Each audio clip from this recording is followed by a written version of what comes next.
And we're live. Yes. I'm visiting Arizona. Yep. Okay. Yeah. So welcome everyone. I'm visiting Arizona. Welcome to Wisdom Wednesday. My name is Reverend Evelyn, and welcome. There's Tracy. Thank you, Tracy, for joining. I have a wonderful guest this evening for Wisdom Wednesday, and it is Flora M. Brown. And she writes about telling your story, right? Telling your life story. That's what her Substack is about. Tell me the name again of your Substack. My Substack, well, to get there is just my name, Flora Brown. Mhm. But the name of the actual newsletter is Your Life Story Matters. Your life story matters. I love that. So that's what we're going to talk about this evening. And yeah, so I was trying to remember where I first encountered you, Flora, online. It was a long time ago. And when I saw you on Substack, I said, that lady's face looks so familiar. I can't remember. I can't either, but you know what? It was a long It was time a ago. long time ago. It was like 2009, 2010. Yeah, it was when it was, I think, on a blog or something like that, but it was like when the technology was very different. It was a long time ago. A long time ago. Yes. And I But anyway, so here we are again. um, so welcome, thank you. Ilona. Welcome. Hope I said that correctly. So let's just jump right in. And so, Flora, if you could introduce yourself and sort of tell us about what inspired you to get started encouraging people to tell their life story. Okay. Excuse me. I'm a life story coach because I believe in the power of story. And I've been telling stories or listening to stories and telling stories all of my life, and went into teaching English and later on critical thinking over the years. But always, story has been very important. And today, when I was thinking about coming on talking to you, I realized that everything has a story. And from the beginning of our lives, there's a story that led to that. To the end of our lives, there's a story. And so, for that reason, stories are very important, but they're also the most powerful thing in the universe. Because Mm-hmm. when we want to influence someone to do things our way, we typically want to control the narrative. And one of those things that they say is about not letting someone else hold the pen when you're writing your life story. Wow. Okay. I love that. Yeah. So, but also I've got to thinking about it in terms of what is going on in our world right now, our country specifically, but the world in general. And I hadn't thought about it until I started thinking about coming on here talking to you. Mm-hmm. The first thing you want to do when you want to control someone is you have to get a hold of the stories. And that's why book banning, closing down things, removing programs that tell the story or want to modify or erase the stories completely. That's why it's one of the first things that dictators and other such people do is to control the stories. And if they can, completely wipe out the history so that you don't know, because that's what history is, story. Mm-hmm. So it occurred to me that I knew stories are powerful because stories identify who we are, for better or for worse. Mm-hmm. Time we're born, we're in a setting with our parents, for better or for worse, who either make us feel that we are loved and wanted and that we are powerful, we can do whatever we want with our lives, or if we're unfortunate, we may be in situations where we have parents who, for whatever reason, have their own issues they're working through and may inflict upon us their problems. Or worse, the worst thing I think you can do is ignore someone and make them feel that they don't count and that their opinions aren't worthwhile and they don't have any power. But all of those are stories that we encounter individually and as a group. And right now you can see it happening fast. I mean, the stories that are, it's gotten to the point where when you want to look up something online, you're not sure the source is something you can believe anymore because we know Right. the narrative is being changed. But when I used to teach critical thinking at the community college level, one of the things I used to always try to think of situations to make the students think about how all this mattered in their lives. And so I asked them one time, if you were starting a new church, a new religion, because all the religions, I think we have over 4,000 religions in the world, minimum. And why did we need more than one? Well, because somebody did not agree with what that first one was offering or believed or their practice, whatever. They started their own. And I asked my students, if you were starting a new religion or a new church, but mostly a new religion, what's the first thing that you would need to do? And I let them ramble with all kind of answers.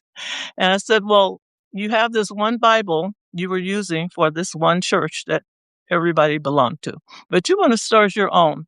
First of all, why would you be starting your own? Because there's something in this current Bible, this current religion that you don't agree with for whatever reason. So you want to start something you think is better. The better might be for the good of all people. The better might be for you to make your life better. But the bottom line is you're starting a new religion. You're not going to use that Bible that's in the one you're leaving. You've got to modify it because now you've got to go in and pull out what you don't agree with, put in what you do agree with. You're changing the narrative, you're changing the story because you want people to believe a different way according with whatever your way is. So we would get into discussions about that in class. My students loved my class because it was not your typical class. We would discuss, the all of the logical and illogical fallacies that were there, but I always asked them to put it down to practical situations. What would you do if you're starting a new whatever? You're going to want to bring in your ideas, and you want the people to believe them. So you're going to have a new Bible, a new set of guidelines, a new set of rules, and that's what's happening with much of what's going on now. But what's going on now is not new, as we know, Yeah. repeating itself. Yeah. And I think most of us are shocked because we didn't know that we were going to live to see a time where it repeats itself in the manner in which it's doing. But it's been doing that from the beginning of time. Yeah. So, so story is the first thing that we have in our lives, and it's the last thing we have. And so I've always been interested in stories because I grew up in a home-based beauty shop. Nice. And my mom was very skilled hairstylist. She also was an excellent musician, but she was practical. So she went to beauty school, got her license, and started her own home-based beauty shop. And I would listen in on the customers talking, the women talking to Mhm, mhm. my mother. But I would be eavesdropping because, if I was in the same room with them, eventually they would realize that I was there and kick me out because they were talking about some deep stuff that they didn't want this kid to know about. Usually they're complaining about, their home situation or whatever.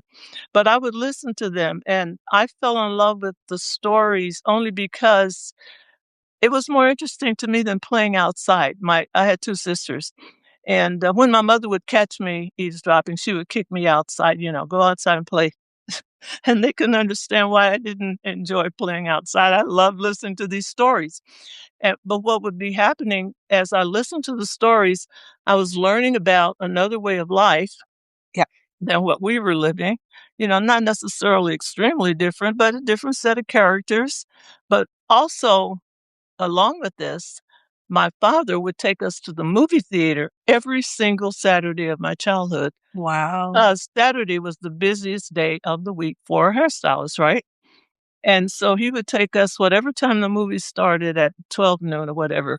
And me and my 2 sisters would be there until the movie theater closed practically, even though they would show the same set of things twice.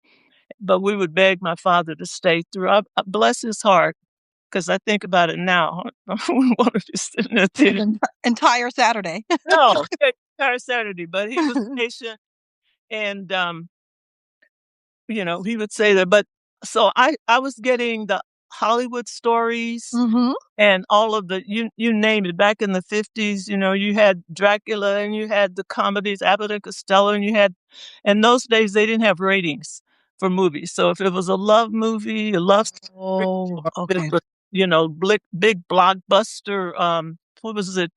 The King and I, or all of those. I saw all of those. So Wow.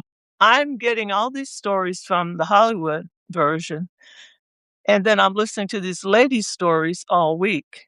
And until I finally went to school when I was about 4.5, they let me start school early. Now I'm reading stories in the books. But as I was reading these, I was thinking and putting together my own life, so to speak, because I would especially listen to the women because they made their lives sound like they had no choice. They would say, Okay. complaining, a number of them were housewives, and their husbands would give them an allowance for groceries, for example. And they would go to the store, buy groceries, but they would save some money from the groceries so they could have some money to spend for whatever, little thing they wanted. And some of them would buy, what did they used to call those? Hope chests, where they would have beautiful um, evening wear, lingerie and stuff in Mhm, there, mhm, or their nice stuff, nice underwear. But they would die before they wore it. And I would be listening to all of this and thinking as a kid, I'm not gonna let I'm not gonna let my life depend on a man giving that I'm gonna have to pull money away from groceries. Of course, I'm a kid, so I'm yep. naive. But I'm seeing these movies every week too, that people were living in lavish homes compared to where we were. Mhm, So I was putting together my own life story of how I was gonna live my life, and it helps that I was naive. When you're naive, you don't know what the obstacles are gonna be and, what you're gonna have to, do to accomplish what you want. But I was putting together my life, and then another component was we were in a very, big church, a black church, because this was in the '50s. I was born mhm, before, and so it was segregated times. But our pastor at the time that we were attending happened to also be on the level with Dr. Martin Luther King because they had been classmates.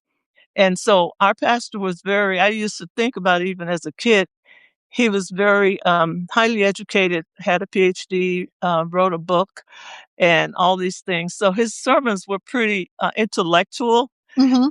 And I would kind of think about it later on as I grew up about how many people really understood what he was saying, what he was talking about, because he was pretty intellectual. But at my church, I had these people who were living different lives too. A number of highly educated people. Thanks to segregated times, a lot of my teachers and other leaders couldn't get jobs anywhere else but in black schools. And, good for us because we got the top of the cream of the crop. Yes. And so I have these stories that I'm learning about people's lives from church and the movies and then listening to the real people.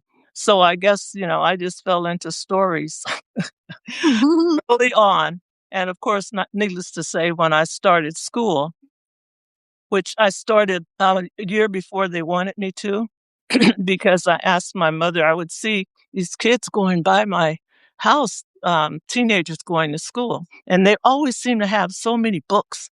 And I'd ask her, where are they going and what are they doing? And she said, oh, they're going to school. And I said, I want to go to school because I saw they had all these books. And she said, well, one day you'll get to go. Yeah. And so finally, when it was time for school again, I said, when am I going to start school? She said, you're not old enough. And I just begged and begged and begged. So she finally, my mother was not a pushover. So I must have been pretty persuasive. She took me 2 blocks down the street to the school, elementary school. And we're standing in line with all these people waiting to register. And I remember seeing the kindergarten teacher writing with one of those. This is when they still had fountain pens and Mhm. those days.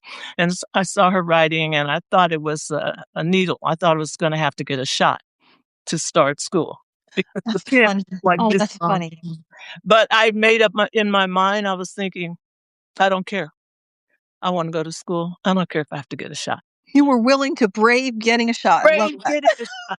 So, as we finally get up to the desk, and of course, I'm sure my mother probably had to have my birth certificate, and when she showed it, the teacher said, "Oh, I'm sorry," because in those days, they thought if they started you too young, you weren't gonna be able to handle it kind of thing. Mhm. And, because I'm born in May, so I was 4.5 instead of 5. I was gonna have to wait a whole school year to start, right? And my, I just went when I heard the teacher asking questions and my mother answering, I soon realized that I wasn't gonna get in school that day. She was telling her, "You're gonna have to wait, I'm sorry, blah, blah, blah." I pulled the worst tantrum ever, and that was my first and last tantrum in my life because my mother wasn't one you did tantrums on. Hmm. But I was so upset, I just went into hysterics.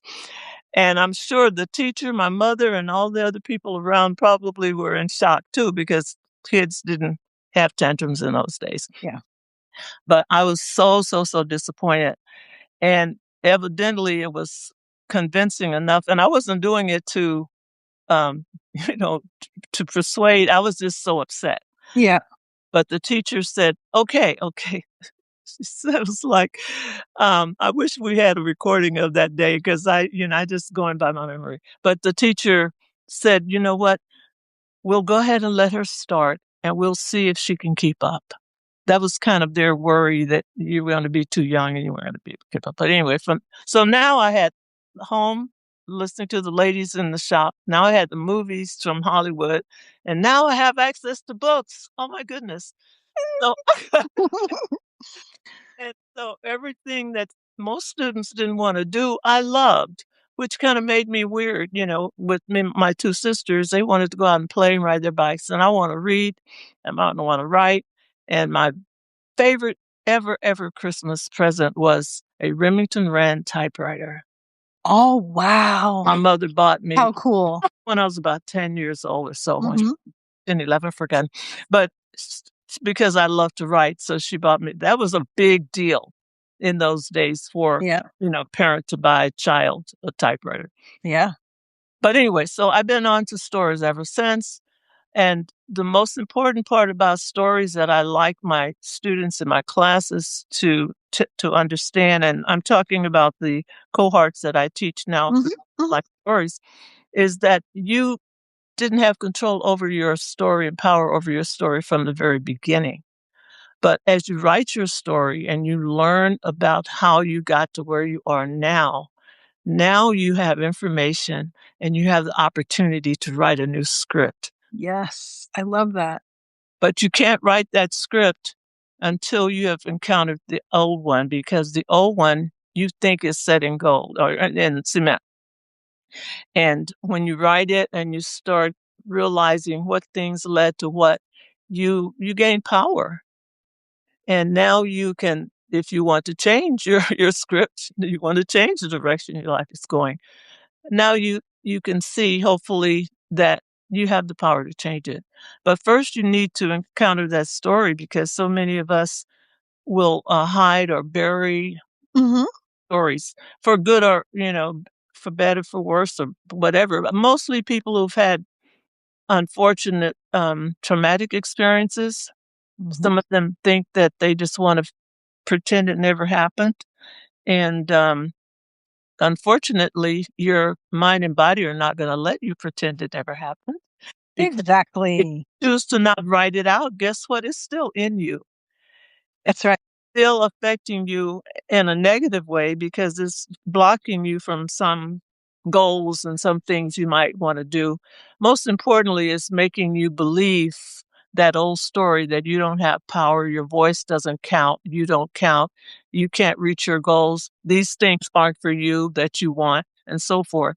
So that's what I like about the life story approach. And I tend to say life story instead of memoir only because memoir scares Yeah. non-writers. Yeah. The word memoir can feel a little intimidating.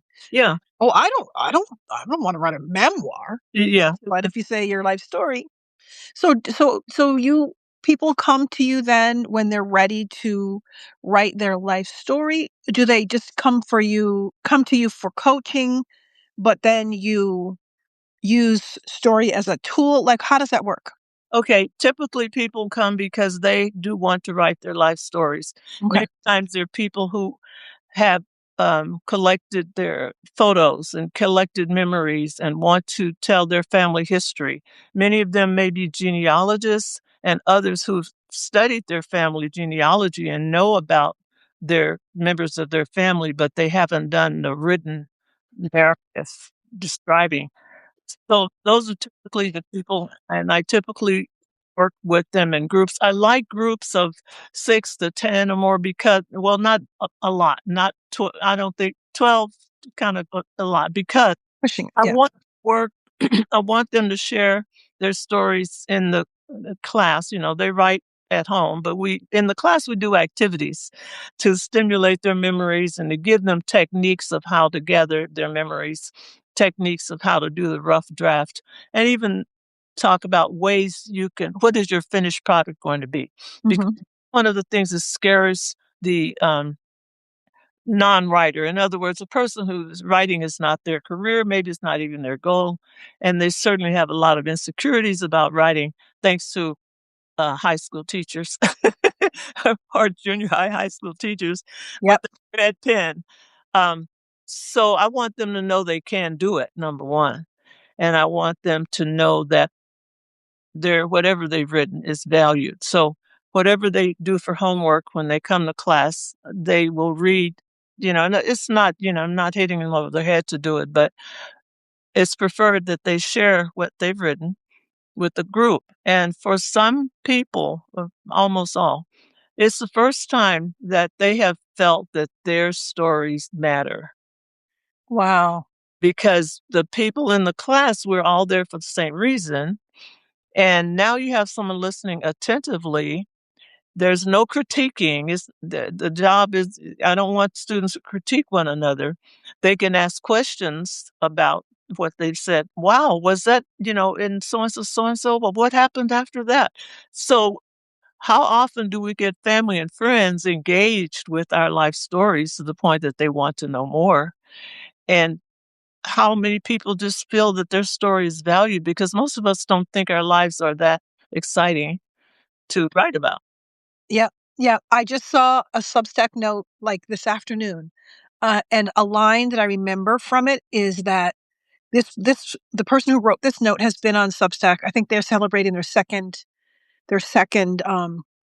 anniversary on Substack. Mhm, And the line that stuck with me was, "I feel witnessed," or "I am being witnessed." mhm, So they were talking about, they don't have thousands and thousands of subscribers, but they have subscribers, and her subscribers are reading her work. And, she just kept repeating that line, I feel witnessed or whatever. And I was just like, yeah, there is something very powerful about being witnessed, telling your story and being witnessed, not being criticized, not being judged, but just being like, okay, well, everyone has a story and that's yours. And yeah, it's just wonderful. and one of the things that happens when we share our stories, especially when we share stories of overcoming hardship or Hmm. having obstacles or meeting challenges, many times we've withheld these because we're embarrassed or for whatever reason, all of us tend to think that we're the only ones that have had that problem. It's like, no, I don't think so. Soon as we share it with somebody else who has had that problem, they get a sense of relief because now they realize, and it's really irrational how we think that, but we tend to think that we're the only ones. Yeah.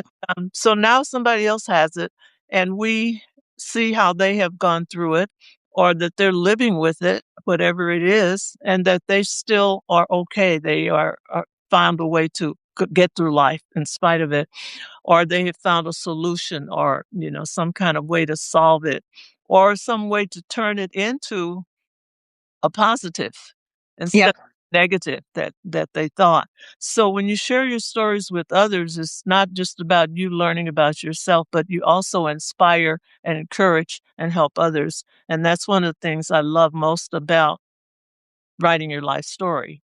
But like I say, I also love the fact that once you have done that, now you have an opportunity to change your life story direction. Mhm, mhm, Just no matter what age you are. yeah. So how do you feel I saw an advertisement, I think it might have been on Instagram, for there's like a template. Um, it's a template I guess I'm gonna just gonna call it a memoir template, right? Where, um, a person might give this to their mom and to their dad. And so it's a book that has words in it and blanks. Okay. So, tell me about the first time you did blank or so it's already sort of laid out, but then the person who's telling the story fills in. How do you feel about those? I'm not a big fan of those because they don't work well for me. When I was getting near retirement, my oldest daughter, I'd mentioned I was going to write my life story. And so she bought a book just like the one you are talking about, which is the typical write your life story journal with Mhm. sentences. So she bought that. I think she bought that like 2 years before I retired. And so finally, when I retired, I said, let me find that book and see if that's what I want to do. Even though, I'm an author already of nonfiction work, but I Mhm. haven't done my own story. So when I sat down with that book, I think it had 201 questions, and their idea was just what you said. Um, to answer the question, what was your earliest memory of kindergarten? And you were to write about it. And their idea was that as you answer these questions, when you finish the entire book, you could hand it over to your family. And now they have all these stories of your life. Some people may work well with that. I'm not a fan of that because when I sat down to do that book, I did a very poor job of getting more than 6, 7 pages done, and it was like, it just wasn't working for me. So I like the group settings where you have a teacher, a coach, with activities you can do that stimulate your memory, and then suggested themes that you can write on. But recently, I found even another technique that works really well for me, and I hope it's going to work well for other people. When I started decluttering my house a few years ago, I discovered that every time I picked up almost anything, I would a memory would pop in my head. I would go, Yeah. "Oh," and not just, that's kind of the problem with, what do you remember about kindergarten type thing. If you pick up um, a picture you drew in kindergarten or your report card or some photo of you and some kids at a field trip, whatever, those are kind of more likely to stimulate a story around it than just that sentence. Because that question is asking you to go through all the memories you have at one time. So I started writing a series called Memories Are Everywhere because one of the things sometimes people think is, I don't know if I can remember anything. I don't know.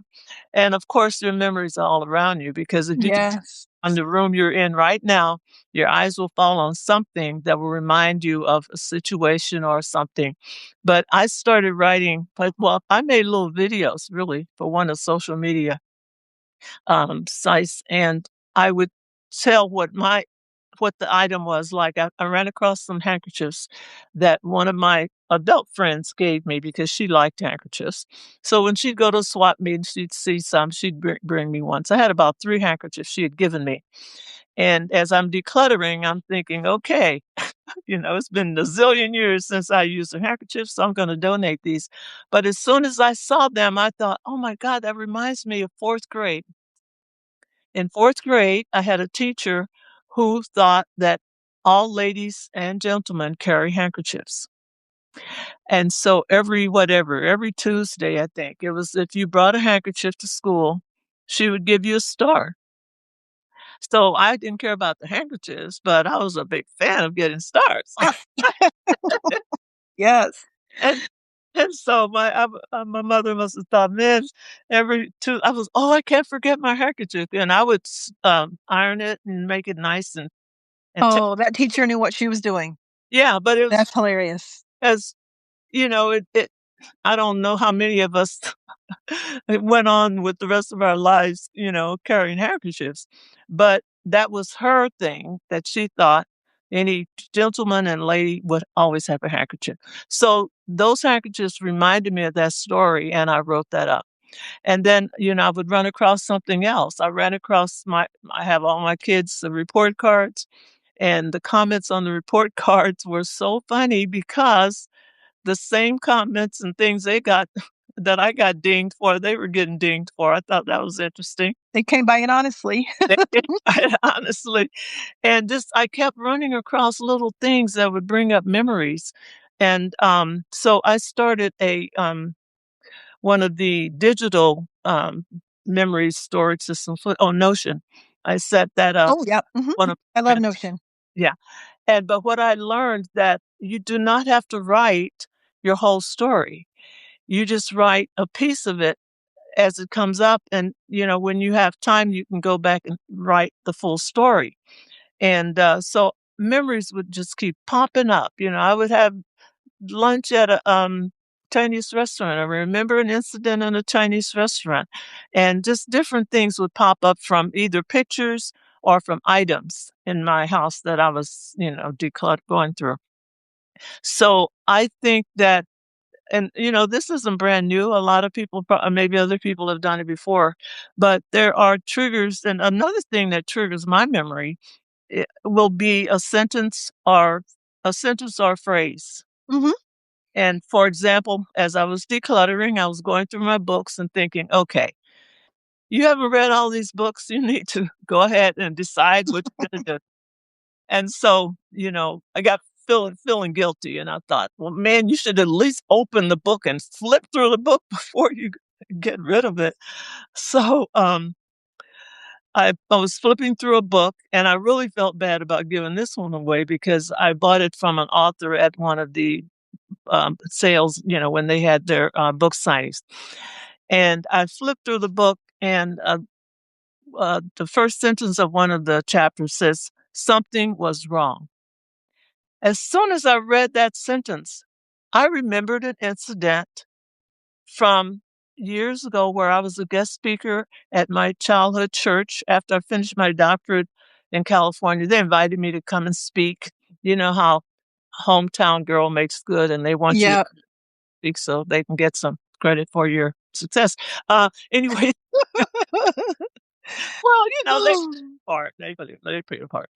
But for just those few words made me remember that day I gave my speech, on the pulpit at my church, and a lot of the audience was full, not just of the members, but I had notified my friends that and family that I was gonna be in town because I had left there eons before. So this is like, I don't know, 20 years later when I'm back, right? And, as soon as I finished my talk, I felt good about it. I felt like, I did a good job, and I sat down, and whoever the MC was, said, and they don't call it MC in church, but anyway, Right. thanked me for my, I think it was Women's Day. I think it was Women's Day talk. Anyway, the pastor's wife is up on the podium, and the MC asked her, would she have any words or closing words? Now, the pastor's wife was a significant part of my life because she started a children's choir when we were very young, and my mom was the accompanist. So I was very involved with her, all my life Mhm. when I was there. And when he asked her if she had any closing words, she just pursed her lips and went like that, like she didn't have Wow. words. But it was but I knew her, and I knew her body language, and I don't have to know somebody to know that there's something wrong, right? And I thought, "What is wrong?" Because you would think at that point she would get up and have some words. She hasn't seen me for umpteen hundred years since Yeah. now I'm an adult. I was 19 when I left there. And, but she didn't have any closing words. And so anyway, the day went on. We had dinner. The everybody who wanted to go to, dinner, at the reception area. And, I left town the next day, came back home because I was at that point, I was married and had 2 kids, whatever, so I'm getting back home. And as soon as I got home, I called my mom to let her know I was back, and, sh said, "Oh," she said, "Well, what happened?" She said, "Mrs. Huntley called me and said that you didn't mention anything about the children's choir that she started and that you were in all of your life." And I said, "What?" Uh-oh. And so here I was, wanting to share with my mom the pleasant experience I had, especially seeing my old friends that I hadn't seen, a long time, my childhood friends, and other people, some of the older adults I hadn't seen any of them in a long time. And so essentially, what the pastor's wife did, she got upset because she was hoping that I would mention how wonderful this choir was and all of that. And it was a wonderful experience. But she is the pastor's wife. She was what do they call them in the political world? She was the first lady. Mhm. If she felt I had omitted saying something and, giving praise to the choir, which she started the choir. My mother played, and our choir was very well known because we sang without any music. We learned the songs. We had robes. We had formal dresses we wore when we did formal concerts. And we sang from spiritual all the way to the Hallelujah chorus. We sang full range. Mm. So it was choir. I did not think to mention that in my Women's Day speech, right? But what could she have done? She's big mucky muck in the church. She could have gone up there and said, I'm so glad Flora was here today to share blah blah blah. But I want to point out that she mentioned something very important. She could have brought it up, Yeah. and that would, to me, would have been quite appropriate, don't you think?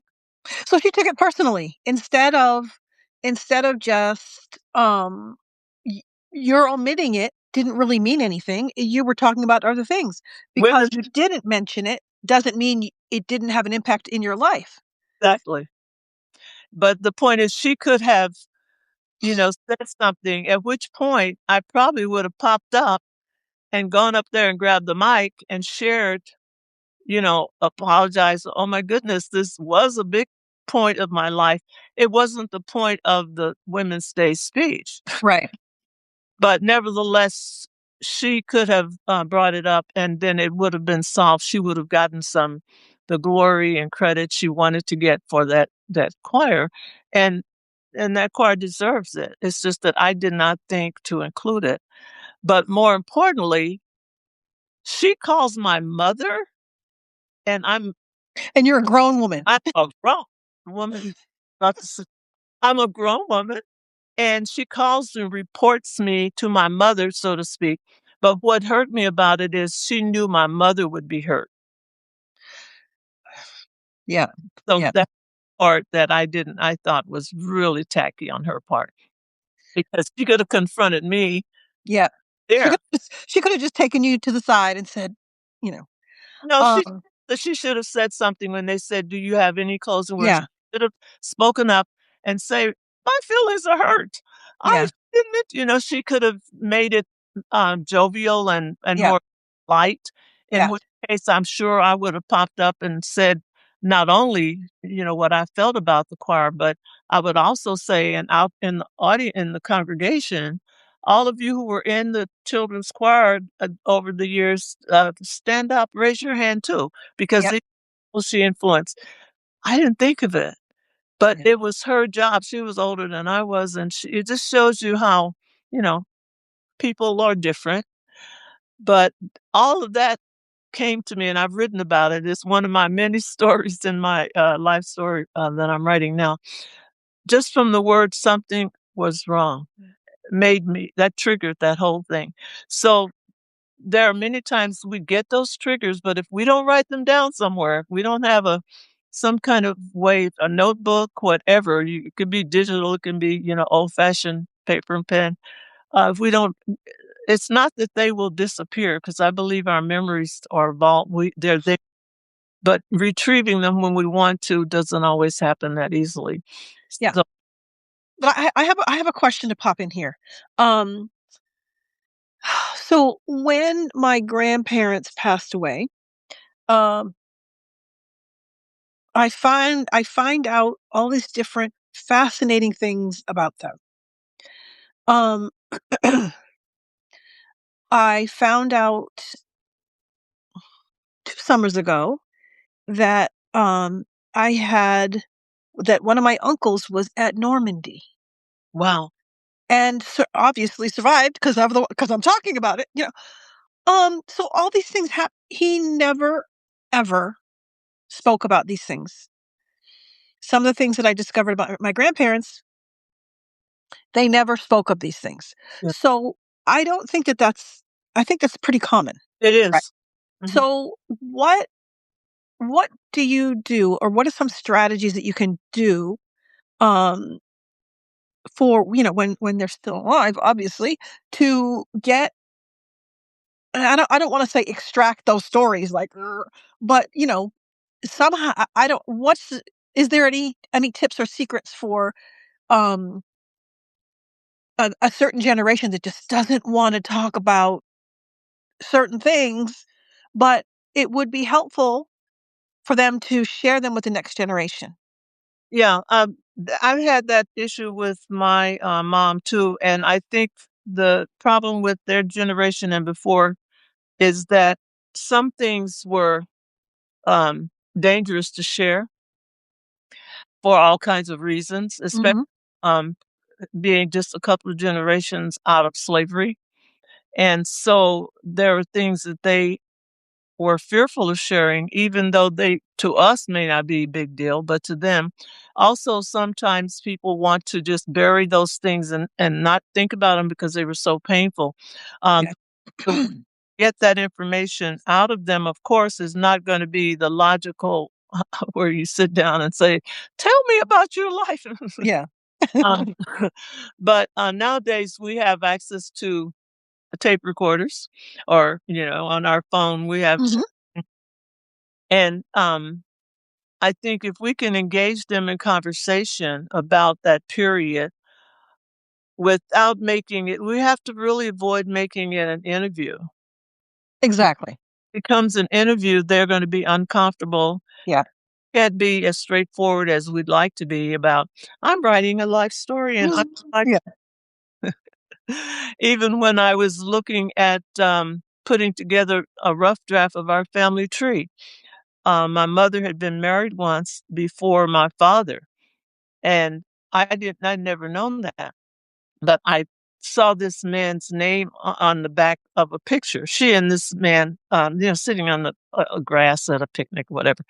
And I saw his name, and I said, "Who is this?" And da da da. She said, "Oh, then somewhere I saw that they were married," and I was like, "Wait, you were married to him?" She says, "Yes," and I said, "Oh, okay. Well, I'll have to put that on the family tree." No, you don't have to put that on the tree because we were just married a short period of time. We never had any children, so it doesn't go on the tree. I said, "Mother, everything goes on the tree that there was a connection if you can." And she was like, "Well, I don't want it on there." And I said, "Okay." I said, "So if his estate is looking for somebody because you've inherited $1 million, you don't want that either?" And she said, "Nope, I don't. I don't." She wanted to pretend it never happened. It was Wow. But it was just a short period of time. I said, "Okay," but it was a period of time. So, they are very sensitive about these things, so you have to find a way to engage them in conversation to get it, but to, make it a formal sit down and interview doesn't work very well. And, sometimes you can get the information if you have pictures. It's like I had a picture and I was like, "Who is this?" and da da da da da. They may tell you about it and then wanna cut it short.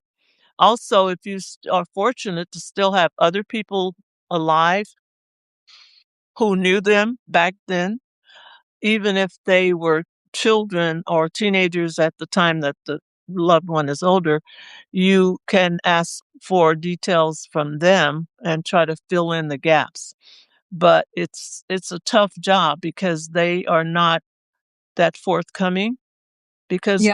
are afraid, partly they're afraid for some good reasons. And then the other thing is you have people who have kept the secret maybe, let's say, and I mean, I've heard some stories that are a lot worse than that, where somebody was raised by mother and father and did not discover till their age 60 that this was not their birth parents at all. I mean, they never had any hint that these Yep. were not their parents. So you have to be as crafty, if you want to call it, as Yeah. try to get the information, but also respect the person's feelings because they've held onto this for a long, long time. And especially when wars and traumatic situations, people were so um, devastated. Remember that mental health was not respected. It was a legitimate, it wasn't a thing. And so they had a lot of issues that they don't want to stir up and Right. back. So it's tough getting it. So you can get it from the fringe people that are around were around. Like I have a cousin who grew up with my mother. My mother and her was living with her father and mother Mhm. that became an adult, and my uncle's living there. Anyway, this cousin's mother married my uncle. So she was, grew up some part of her life in Arkansas with them. That was before I was born. And so she has stories that I can ask her, she can fill in gaps. She knows these people. She was probably a almost a teenager, but she remembers stuff from way back when. So if you have somebody like that, you have to get the stories from them as you can. They're likely to be willing to tell you the story, especially if they if they're not a primary character in the That's story. right. If nothing gets revealed about their character in that story. Yeah, yeah. And then Okay. it is also quote unquote neighbors because you have Yeah. neighbors of the person you're trying to get the information from who can tell you things and say, "Oh, yeah, I remember that. Yeah, we went to school together." "Oh, yeah, I remember that time, this and that." So, you have to be like any reporter. Yeah. You have to really dig and find the sources with and at the same time respecting your loved one, but they don't realize how precious those stories are later. Yeah. And like right now with all the turmoil going on in our world, most people just want to, go to bed, cover their heads, and hope that when they wake up, it's all over. No. But to If me, our ancestors had done that, where would we be? yeah, we Right. would Right. be So, dead sooner yeah. than Yeah, we. we're in this world at this time for a very particular reason, and climbing in the bed and getting the covers over your head is not going to fulfill that purpose. Well, you think about Anne Frank when she was 12, I think, at the time of the Nazi occupation, and she was aspiring to be a writer. I don't know that she ever visualized that she would publish anything, but maybe she was more keeping a diary than preparing for publication. Yeah, But right.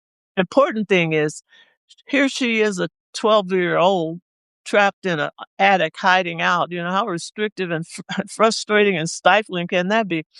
And so writing for her was a way to, and she has a quote somewhere that said she had to write about what was going on or else she would just burst. She was like Mhm.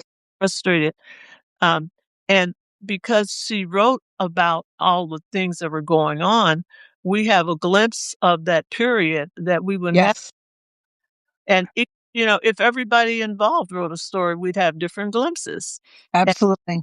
so that is why writing during hard times, it's just like during the pandemic when we couldn't get out in the world and we found alternate ways to do things. Mhm. We got very creative. And now we're so used to being on Zoom and on camera that we call our family and talk, FaceTime or whatever. Yep. But we probably wouldn't have just voluntarily gone to that. We went to that because we went through a period of time where we had to adapt or else. Exactly. So that's why stories are very important to share, and especially when you don't think that they're important to share. It's like Exactly. those day-to-day things, those small details, so-called ordinary things, and then feelings you have during hard times, those are very important. Yeah, I always say the more this is not my quote, the more personal, the more universal. Yeah. Um, so what are some do you have any events coming up or do you have any programs coming up that you want to share with those who are here? And thank you all for joining. Thank you all for being here. I see Margaret's here. I see Ursula. Thank you for being here. Autumn Morrison. Hey, welcome. Miss Helena Lamar is here. And Robin Stewart and Judith and Kathy and Carol. Wow, Have a Dita big Wade, welcome. My goodness. I can Becky and Ilona. I already welcomed back Ilona. Thank you all for being here. So any things going on? I have for first of all, I if you go over to florabrown.com, my main website, you can find the programs that are already existing. So I have Mhm. master classes and I have some freebies. I have a quiz that you can take that's, free 2-minute quiz about, right, life story. I have a blog. So I have a variety of things over there, but also periodically I offer classes. The last couple of classes I offered were master classes, and those 2 have both become now evergreen products, so they're there for people to, Okay. also have some free giveaways that people can, download, and when they go to my site, they'll see the resources, free resources. But any way that you can to get started on the concept of writing your life story is important. I like working in groups because I think the energy of the group and the bonding of the group makes such a huge difference. Yes. And it's just too easy for us to let ourselves off the hook and put things off. And if you're in a group and you have a deadline for getting things done, then you're more likely to do it than Yeah. Group you're, group accountability is powerful. yeah. Because most of us, we know Yeah. that it's so easy for us to give ourselves a break and not follow through with our plans. Yeah. And people who want to write life stories, they've been wanting to do this a long time. But they had they'll start, they don't know how to start, they don't th and maybe they're even embarrassed to ask for help. Hmm. Nowadays, there are lots of places you can get help, and for back to the journal concept you mentioned, for some people, those work very well. There are flashcards, there are journals, there are all kinds of tools that are available for people who want to write their life stories. I personally prefer being in a cohort where I can ask questions of the teacher Yeah. because the teacher or the coach, whatever their titles might be, they have ideas and experience and they can stimulate your ideas. And also they boost your confidence. I Hmm. myself a cheerleader with my students because they need that encouragement. And it doesn't matter how old they are, doesn't matter how educated they are, experienced they are. We all, when it comes to something that's new for us, a new skill that perhaps we don't do every day, we all have that lack of confidence. And I mean, getting online, Yeah. this is an example. We have to jump on even when we feel uncomfortable, don't know what we're doing. And the same thing with the life story. Now, those who want to take their stories beyond their family to have them published and made available to the public, Hmm. that's possible too. That's not the main focus of my classes, but since I'm an author of 15 books, I can help them with that. But typically, I'm wanting to get the people who don't want to publish with the traditional press Hmm. but have very strong feelings about writing their stories. And some of them have been so frustrated for so many years because they couldn't get it done. And they also have to feel comfortable with the coach, the person they're working with, and the group they're in. They have to feel comfortable because otherwise, for adults, they can swing back to their high school and junior high experiences of school where they did not feel valued when Yeah, class. yeah, So I understand that very well. And I yeah. want them to feel, all my students feel comfortable with me and we can talk and joke about things, but at the same time, I encourage them to keep moving along. And so they finish their stories. They're always so surprised. Now, the early days, the groups I did, our end goal was not to have a book to then publish or to print even. But the upcoming cohort I'm working on now is going Mhm. they're gonna finish their rough draft in that, 6 weeks. Beautiful, And the other beautiful. part about it is I have so many ways they can share that story. It does not have to be your typical book. And these days, we're fortunate because we have on-demand printing, Mhm. so they can print their books without them being on a major retail site. Right. There are all kinds of ways that we can do it these days, but the most important thing is to get those stories written, and first draft is the most important draft because Absolutely. you cannot put icing on a cake until you bake it. And you've gotta gather the ingredients, you've gotta bake the cake, then you can put the icing. So we need that rough draft, and they just need to be encouraged, and all of us have that same I mean, I was, hesitant even though I'm an experienced writer in other areas, but writing my own life story is different because Yep. you emotions and things. Mhm. It's very personal. Yeah. Yeah. Yeah. Beautiful. Alrighty. Well, this has been wonderful. And so how did your first live go? How did that feel? Oh, today with you? Yeah. Oh, great, because, just the conversation with you was Yeah. easy. Yeah. Very, very good. All right. So thank you so much, Flora Brown. So it's florabrown.com. Florbrown.com is my Yep. main site. That's her website. You can go and check out all of her offerings, her 15 books and all that good stuff. Those are over on, probably Amazon and Barnes& and Noble. Yeah, yeah. Well, But thank you so much for saying yes. Thank you for being here and for sharing your story and for encouraging all of us about the importance of our life stories. thank you. All right. Thank you, everyone, for joining. Have a beautiful evening.